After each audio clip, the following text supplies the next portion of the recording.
Dororo episode recap. In Japan's warring period, on one rainy day, there's an air of worry as Lord Daigo, the Lord of Ishikawa, is impatiently waiting for his son to be born. With an expression of worry on his face, he goes all the way up to the hall of hell. It is said that once someone steps into this template, he has already sold his soul to the devil. An old monk warns Lord Daigo about choosing the path of evil and the sacrifices that he has to make, to which he replied by murdering the priest and choosing him as a sacrificial lamb to join the path of hell. This way, he can save his province from famine, wars, and all sorts of corruption. Tired from the hell he was living in, Daigo offered the demons to take anything from him. To his surprise, Daigo's son was sacrificed to evil, a son born with no limbs, eyes, nose, skin, while still being alive. Instead of worrying about the birth of a bizarre-looking child, Daigo laughs and becomes happy as his sacrifice was successful. There will be no wars, famine, or suffering. He orders the child to be abandoned and tells his wife that it never existed. The child is put on a ship and abandoned in a river. The tiny soul was too weak to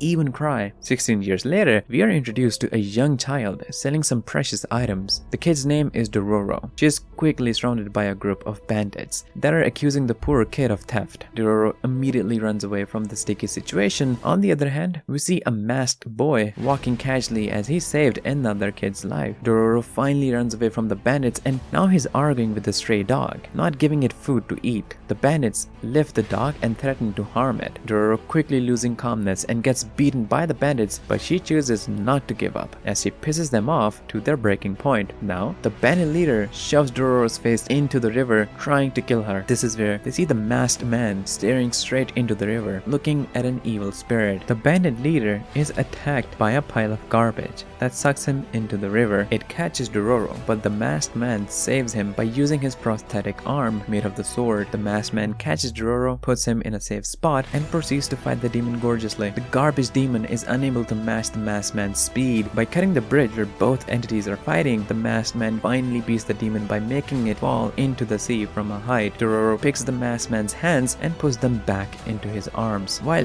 Dororo was making fun of the masked man's face, the masked man's mask falls off and reveals some intimidating skin that quickly matures in a matter of seconds. Dororo is stunned to witness such a miracle. We are finally introduced to Lord Daigo, who goes to the Hall of Hell after hearing lighting just to see one of the statues being torn in half. According to Daigo's wife, this was the same lighting that occurred 16 years ago. This marks the beginning of the adventure of Dororo and the masked man.